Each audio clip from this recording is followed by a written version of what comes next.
Bonjour à tous, j'espère que vous allez bien. On se retrouve aujourd'hui pour une nouvelle vidéo où je vais vous parler de nouvelles actions dont on n'a pas forcément encore parlé sur la chaîne, que je connais pas encore forcément très bien, mais qui répondent à des critères très spécifiques en termes d'analyse fondamentale, donc qui sont potentiellement des actions de qualité. Comme vous pouvez le voir, je suis pas chez moi, donc désolé pour la qualité de la vidéo qui sera potentiellement un petit peu moins quali que d'habitude. Encore une fois, je vous remercie. On est de plus en plus nombreux sur la chaîne. Vous êtes de plus en plus nombreux à suivre les vidéos. Ça me fait extrêmement plaisir. Ça permet de soutenir mon travail. Comme d'habitude, n'hésitez pas à liker, à commenter et à vous abonner si la vidéo vous plaît. Merci aussi à tous les membres de la communauté privée, du Club des investisseurs rationnels. C'est vraiment hyper productif de pouvoir échanger avec vous. Donc voilà, si jamais vous voulez nous rejoindre, vous avez le lien dans la description. Allez, c'est parti. Non, on ne va pas commencer avec GTT. En revanche, on va commencer avec Atos Software. J'en ai déjà rapidement parlé sur une review du Club des investisseurs rationnels. Donc, une review de la communauté privée. Donc, pour les membres de la communauté privée, vous devez déjà la connaître. Alors, si je tape Atos, est-ce qu'il va me la trouver? Alors, c'est pas le Atos, le Atos que vous connaissez comme étant une action qui ne fait que baisser, une action notamment française. Là, on est sur autre chose. D'ailleurs, on va directement aller voir, hop, Atos Software, donc action allemande. Action allemande. Si on va dans société, on est sur zone bourse. Si on va dans société, alors vous voyez que c'est une action qui a été renommée, et c'est un fournisseur de solutions technologiques et de conseils, donc notamment pour la gestion des effectifs, donc tout ce qui va être RH, le développement du personnel, etc., etc. Et on commence directement avec Atos Software. Je vous montre ça juste après sur Zone Bourse et sur Guru Focus. Et vous voyez, on est sur une entreprise qui a pour objectif d'optimiser la productivité, la rentabilité, etc., etc. Donc, on est sur une entreprise qui propose des solutions et du conseil, notamment des solutions qui sont technologiques pour gérer tout ce qui va être effectif professionnel, le développement finalement aussi de ce personnel, donc de cette main d'œuvre entre guillemets. Donc voilà, on va être dans ce domaine-là. C'est une société qui géographiquement euh, est centrée, comme vous le voyez, sur l'Allemagne. On a aussi des pays globalement européens, donc on est quand même très centré sur l'Europe. On va regarder un petit peu ce qu'on a sur Guru Focus. Donc c'est une entreprise qui est très bien notée, on est sur du 98 sur 100. Alors, je connais pas tout à fait les concurrents directs, mais globalement, si on compare par rapport à ceux qui ont été sélectionnés par Guru Focus, on surperforme le marché, donc c'est plutôt positif. Comme vous le voyez, évidemment, en termes de rentabilité, on a des stats qui sont affolantes. Il n'y a rien à dire là-dessus. Je vous laisse checker si ça vous intéresse. On a une très belle santé financière, on va aller voir ça. Vous voyez qu'on a énormément de cash, un cash qui augmente, avec une dette qui diminue petit à petit depuis 5 ans. On a un revenu qui a une très belle croissance aussi, comme vous pouvez le voir, et surtout quelque chose que j'aime bien vous montrer, la rentabilité des capitaux investis, qui est tout simplement exceptionnelle, avec un ROIC qui atteint quasi les 80%. Donc c'est vraiment des stats qui sont exceptionnelles. Pas grand chose à dire de plus pour cette société. Voilà, je sais. Dites-moi dans les commentaires s'il y en a beaucoup qui la connaissaient, ou est-ce que vous la découvrez. Où est-ce que vous la découvrez? Nous, à Atos Software, on en a déjà un petit peu parlé, donc effectivement sur le Club des investisseurs rationnels. C'est une entreprise qu'on suit, qui a une très belle tendance haussière. Hop, Atos Software, elle est là. Vous voyez, on a une très très très très belle tendance haussière, ça grimpe, ça grimpe. Et donc, le but qu'on a en ce moment sur notamment le club des investisseurs rationnels, c'est de trouver un point d'entrée, de surveiller les résultats, etc., etc. Ensuite, on a une action qui, je pense, est plutôt connue. Hop.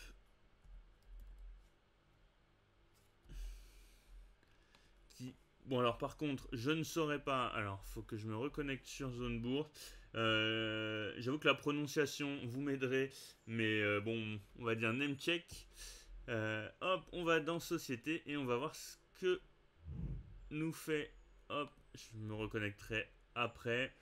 Donc, on est toujours dans de la tech. C'est un développeur de logiciels destiné à l'industrie, notamment l'industrie de la construction. Hein. Donc, vous voyez qu'on est sur du design, de la construction, du management, etc., etc. Donc, globalement, on va être sur des solutions numériques, notamment pour les architectes ou tous ceux qui vont avoir besoin de solutions, notamment 4D, 5D, etc., etc. Donc voilà, vous voyez qu'on est encore sur du logiciel. On va aller prendre le ticker. Donc le ticker c'est NEM, NEM. Et on va aller voir ce qu'on trouve sur Guru Focus. Ok. Par contre, ça doit être celle-là. C'est une société qui est cotée où? Non, qui est cotée donc notamment, enfin normalement en Allemagne. Hop. Donc XTER. Ok. Vous voyez, c'est une entreprise qui est aussi notée 98 sur 100. On a un severe warning qu'on va aller voir tout de suite. Ok. Donc les actifs qui augmentent plus rapidement que le revenu. C'est pas rédhibitoire selon moi. Vous voyez qu'on considère, selon la G-value, qu'on arrive sur des zones d'évaluation qui sont plutôt correctes. Et vous voyez qu'ils nous mettent Atos Software en concurrent direct. Donc choisissez quand vous faites ça, choisissez vous-même les concurrents parce que des fois, bon, il est un peu à côté de la plaque pour ça. On a pareil une très belle rentabilité qui est un peu moindre que celle d'Atos Software. Attention au ralentissement, notamment sur la rentabilité des capitaux employés. On va aller regarder ça tout à l'heure, de toute façon. On a une belle santé financière. Hop. On va aller voir, j'ai laissé la fenêtre ouverte, donc il y a des voitures qui passent. Vous voyez qu'en termes de cash, on a explosé le cash et on a diminué fortement la dette. Ça, pour moi, c'est un point très positif. En termes de rentabilité des capitaux investis, vous voyez qu'on a une petite baisse globalement sur les derniers exercices. Ça arrive aussi quand on est sur une entreprise qui devient de plus en plus mature. Voilà, c'est des choses qui arrivent. Donc les investissements coûtent peut-être un petit peu plus cher, etc., etc. Donc c'est vrai qu'on a plus de mal à amortir. Mais c'est pas non plus une grosse inquiétude. On a une très belle croissance du revenu, un très beau dividende avec un payout de 30%. Par contre, si on regarde le PEG, on voit qu'on a un PEG de 3,69, ce qui me paraît personnellement élevé en termes de valorisation. Donc voilà. On va essayer d'aller regarder quand même un petit coup la technique. Hop. Elle est là. Alors, qu'est-ce qu'on a à dire? Que je prenne le temps de l'analyser. Je pense on pourrait définir des zones de support long terme. Après, vous voyez quand même que c'est très haussier. Attention quand même, vous voyez qu'on a un point haut ici et que là, on a un nouveau point haut qui est plus bas que le dernier point haut. Par contre, les points bas restent de plus en plus hauts. Donc, ce sera quand même à surveiller pour cette action. Ensuite, on a Fabasoft. Fabasoft, pour être totalement transparent avec vous, je ne connais pas du tout. Donc pour Fabasoft, au même titre que les deux dernières entreprises, on est sur une entreprise qui crée des logiciels pour améliorer l'efficacité, la gestion des entreprises. Donc vous voyez, on va avoir tout ce qui est industriel, on va avoir tout ce qui est management, etc., etc. Donc on a plusieurs pôles, mais le principe reste à peu près le même. Ils proposent des solutions numériques, notamment. On va aller regarder. Bon, bah, c'est des entreprises effectivement qui sont très rentables. Elles n'ont pas forcément beaucoup de capex, etc., etc. Donc c'est des entreprises qui sont généralement très rentables. Alors, on a eu une grosse hausse et là on voit qu'on est sur une belle tendance baissière. Alors il faudrait essayer de expliquer pourquoi est-ce qu'on a eu cette belle tendance baissière. On semble quand même avoir cassé la tendance et puis là on travaille un petit peu à l'horizontale. La GF Value semble fortement sous-évaluée pour Fabasoft, mais attention, il faudrait essayer de comprendre pourquoi. Parce que si le marché a une réelle raison de faire baisser cette entreprise, eh ben elle continuera de baisser. Hein. On a une très bonne rentabilité toujours en termes de santé financière. Ça paraît toujours intéressant, hein, même si le cash a beaucoup baissé. Il y a dû y avoir quelque chose en 2021. Est-ce que ça correspond à la baisse qu'on a là du cours, hein, vous voyez, on a aussi une baisse du cash, donc à voir. Le PEG reste quand même élevé, on est à 2,33. Donc, vous voyez, toujours essayer d'être un peu critique, toujours essayer d'être un petit peu sceptique en bourse. Pas tout de suite voir une opportunité parce que vous avez Gurufocus qui nous dit qu'on est sous-évalué. Il faut toujours essayer d'aller plus loin dans ses recherches et pas forcément se laisser avoir et acheter tout de suite une action qui, à première vue, semble sous-évaluée. On a une assez bonne rentabilité des capitaux investis, même si c'est pareil, depuis 2019, depuis le Covid, elle a fortement baissé. Le free cash flow, il a quand même bien baissé. On a une belle croissance du revenu. Pour cette entreprise-là, c'est un peu plus mitigé, là, comme ça, à première vue que les autres.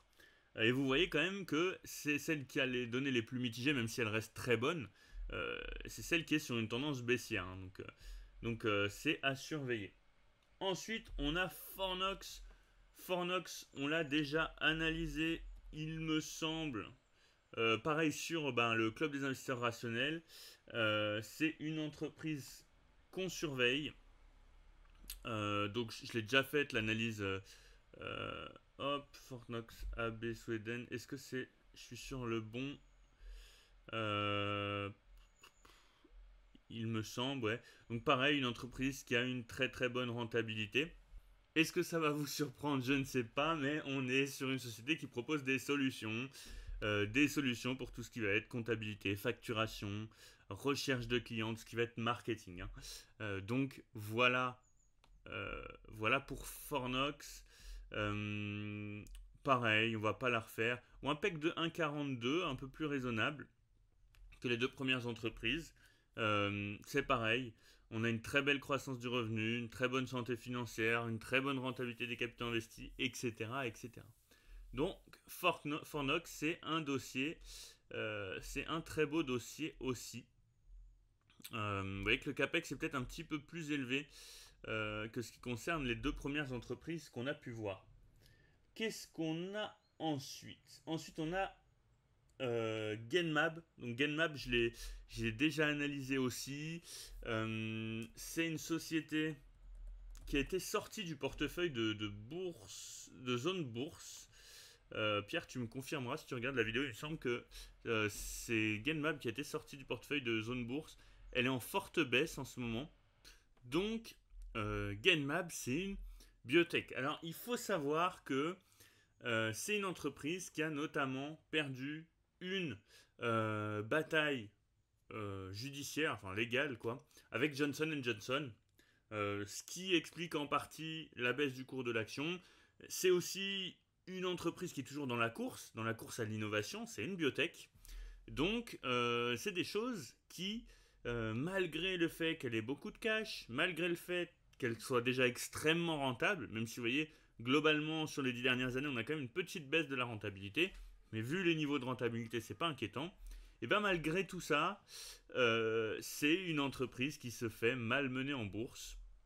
Elle a des stats qui sont extrêmement bonnes, mais parfois ça suffit pas. Quand le marché a décidé autrement, et ben le marché a quand même, le marché a toujours entre guillemets raison, et vous voyez qu'on arrive sur un support long terme hein, qu'on a déjà testé, mais pour moi c'est ce qu'on surveille aussi sur le club des investisseurs rationnels. Pour moi, tant qu'on n'aura pas break cette tendance baissière, et ben on pourrait continuer d'aller chercher plus bas, parfois à des niveaux qui sont déraisonnables. Hein.